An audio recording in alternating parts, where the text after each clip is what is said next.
Sir नमस्कार। आज जो प्रोग्राम था लड़की हूँ लड़ सकती हूँ, इसका क्या उद्देश्य था सर?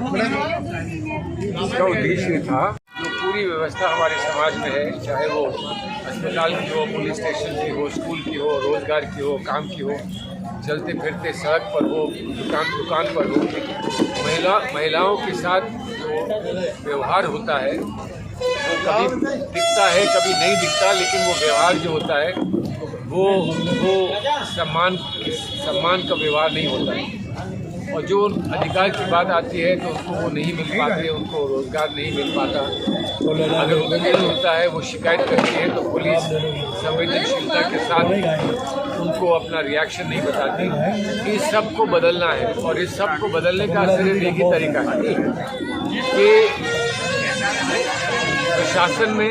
शासन में उनकी भागीदारी हो, वो स्वयं निर्णय लें। और इसलिए 40% उनको हिस्सा देने की बात हमने चुनाव में कही है प्रियंका जी ने, और उसी बात को हम सबके सामने रख रहे हैं ताकि सबको पता चल जाए कि कांग्रेस ने क्या प्रतिज्ञा की है और कांग्रेस क्या करने के लिए तैयार है। लगभग 30-32 साल से उत्तर प्रदेश में कांग्रेस पावर में नहीं है, इसके पीछे राज क्या सर? इसके पीछे राज ये है, और सब जानते हैं, कोई छुपा राज नहीं है, कि लोगों ने ये माना है कि वोट डालने चाहिए जो भी अपने समाज के लोग हैं, यानी कि जात और पात को लेकर लोग वोट डालते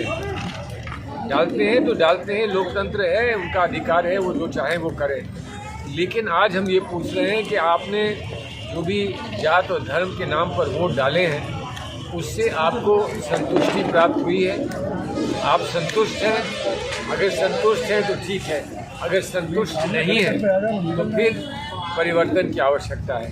कोरोना में लोगों ने क्या क्या झेला, अगर उस बात से लोग संतुष्ट हैं तो हमें कुछ नहीं कहना, लेकिन ऐसा नहीं होना चाहिए, किसी के साथ नहीं होना चाहिए। और ऐसे दृश्य हमको देखने को कभी ना मिले कि माँ गंगा में के जल में तैरती हुई लाशें हों। ऐसा परिवर्तन अगर हम चाहते हैं कि ऐसा कभी फिर ना हो तो फिर आपको नई सरकार बनानी होगी। ये संदेश हम लेते हैं। उत्तर प्रदेश में कांग्रेस का पतन और समाजवादी पार्टी और बीएसपी का जन्म हुआ, इसके पीछे कारण क्या रहा सर? तो वही मैंने बताया वो सिर्फ जात की राजनीति है। अगर समाजवादी पार्टी और बहुजन समाज पार्टी अगर एक उदार सोच के साथ समाज को प्रभावित करती, विकास की सोच के साथ समाज को प्रभावित करती तो हमको कोई शिकायत ना होती। लेकिन उन्होंने पहले और फिर भारतीय जनता पार्टी ने पहले जात का सहारा लिया, फिर धर्म का सहारा। और धर्म का सहारा लेने का मतलब ये नहीं है कि हिंदू धर्म का सहारा लिया। अगर हिंदू धर्म का कोई सहारा ले और हम उसकी शिकायत करें तो कोई इस्लाम धर्म का सहारा ले तो हमको उसकी भी शिकायत करनी है। धर्म का सहारा लेना गलत है, जात का सहारा लेना गलत है, इसलिए कि हमारा अनुभव हमको ये बताता है कि धर्म जात के सहारे से कभी अच्छी सरकारें नहीं बनी है, लोगों का उत्थान नहीं हुआ है, लोगों का विकास नहीं हुआ है। सर आपकी पुस्तक में जो बोको हराम से तुलना की गई है उसके बारे में सर बताएंगे? और बहुत बड़ा टूल रहा, मैं समझता हूँ कि आपका जो नैनीताल वाला आवास था उस पर शायद हमला भी हुआ, इसके बारे में बताइए। हिंदू धर्म की बोको हराम से तुलना की गई। बोको हराम सिर्फ एक संस्था नहीं है, बोको हराम एक संस्था नहीं है। बोको हराम एक संस्था है जो कहती है कि हम जो कर रहे हैं वो इस्लाम के नाम पर कर रहे हैं। तो अगर मैंने बोको हराम को बुरा कहा तो मैंने जो इस्लाम को गलत इस्तेमाल करता है उसको बुरा कहा ना।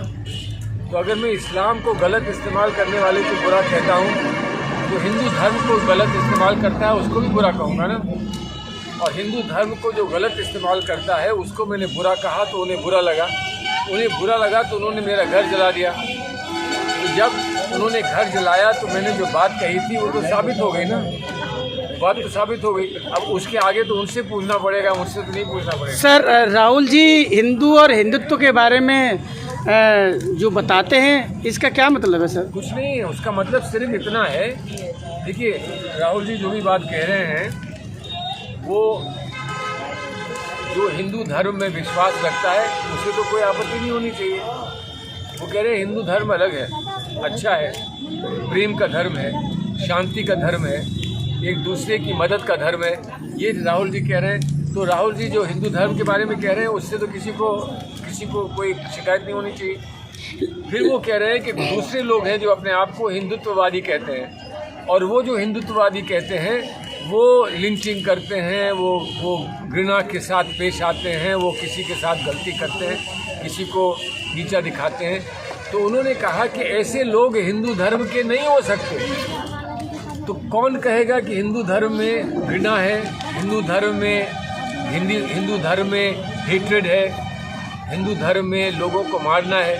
हम तो जानते हैं कि हिंदू धर्म एक प्रेम का धर्म है, वही राहुल गांधी जी ने कहा है। सर एक बात बताइए, मैं तो क्या सरकार कहती है, सरकार के लोग कहते हैं कि जनाब राहुल जी हो या अखिलेश जी हो, आज मैं समझता हूँ कि वो मंदिर जा रहे हैं। मोदी ने लोगों को मंदिर में जाना सिखा दिया है। अच्छी बात है, अभी तक मोदी ने कुछ अच्छा नहीं किया था, एक अच्छी बात करी, लोगों को मंदिर जाना सिखा दिया। इसमें क्या शिकायत है? जाने दो ना। मंदिर जाते हैं तो उसमें भी शिकायत है कि मंदिर क्यों जा रहे हैं, मंदिर क्यों जा रहे हैं, उसमें भी शिकायत है। अरे जब वो जा रहे हैं तो उनकी तारीफ कर दो, अपनी भी तारीफ कर लो कि मैंने उन्हें मंदिर तक पहुंचा दिया। वोटों की राजनीति या मजबूरी? नहीं, वो तो तब कहें जब चुनाव खत्म हो जाए और मंदिर ना जाए तो बोले कि देखो चुनाव के पहले जाते थे अब नहीं जा रहे। उससे पूर्व में तो कभी जनेऊ में इतने बड़े अंटा नहीं लगाए जो अब लगाए जा रहे हैं। अरे तो कोई जनेऊ पहनता है तो हमें क्या शिकायत हो सकती है? पहनने दो ना उसको, जो जनेऊ पहनता है उसको पहनने दो। तुमको पहनना है तुम भी पहन लो।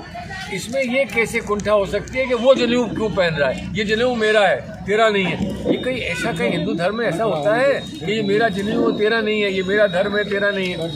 सबका धर्म है, व्यापक धर्म है, सबको साथ लेकर चलता है। तो जो सबको साथ लेकर चलता है धर्म, उसके लिए हम क्यों ना अच्छी बात कहें। अच्छी बात कहें तो उनको शिकायत है कि आप चुनाव के लिए कह रहे हैं।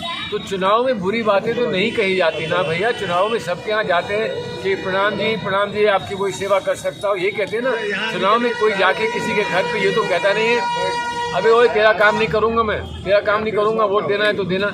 अरे चुनाव में तो शिष्टाचार में लोग जाके बात करते हैं। जब आप किसी से दोस्ती करते हो तो हाथ बढ़ाते हो ना, उसको लात थोड़ी मारते हो।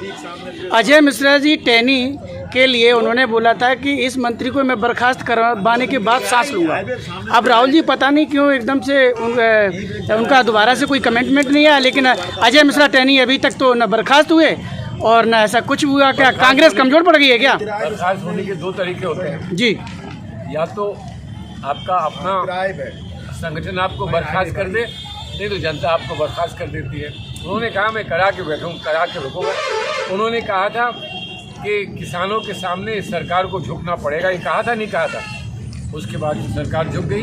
आज उन्होंने कहा है कि मैं इनको बर्खास्त करके छोड़ूंगा, चुनाव आने दो, देखते हैं चुनाव में क्या होता है। कांग्रेस के शीर्ष नेतृत्व के लोग आज मैंने पहली बार मुखातिब हो रहा हूँ यूपी में। आप तो शायद फर्रुखाबाद से हैं सर, और आज जो गांव गली मोहतरमा प्रियंका जी जो आज अलग जगा रही हैं, अगर ये पहले से किया होता तो शायद 30 साल का 32 साल का इतना बड़ा अंतराल नहीं होता जो आज इतनी मेहनत की पहले की होती। तो देखिए, जब कोई बच्चा बढ़ जाता है, प्रोफेसर बन जाता है, तो आप ये थोड़ी कहते हैं चाहिए 30 साल की उम्र में प्रोफेसर बने हो, 3 साल पे बन जाते तो बड़ा अच्छा रहता। प्रोफेसर बनने में टाइम लगता है। कोई शिक्षा प्राप्त करता है, पढ़ता है, एक गुरु ढूंढता है, गुरु उसको रास्ता दिखाता है, धीरे धीरे अनुभव होता है, अनुभव के बाद वो प्रोफेसर बनता है। तो आज अगर हम प्रोफेसर बन रहे हैं तो क्या शिकायत कर रहे हो? प्रोफेसर बन तो रहे हैं ना। थैंक यू सर, आपने शिवा राठौर के तीखे सवालों का आपने जवाब दिया, इसके लिए बहुत बहुत धन्यवाद सर।